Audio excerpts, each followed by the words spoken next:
How to get original Snapchat notification sound. Hello everyone and welcome back to our channel.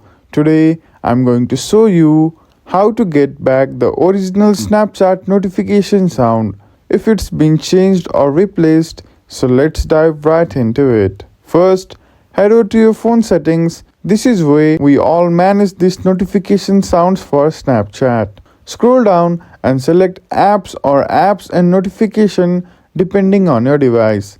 Then find and tap on Snapchat. Now tap on notifications and on the categories like chats or snaps, you'll see an option to change the sound. Tap on it to open your sounds option. If your phone allows, you should see the original Snapchat sound label as default or something similar. Select that to restore the original notification tone. If it's not there, don't worry. I have got an alternative solution coming up.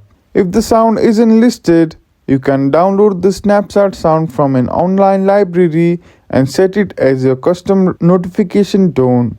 Just make sure to save it in your phone's sound folder and select it from the same menu.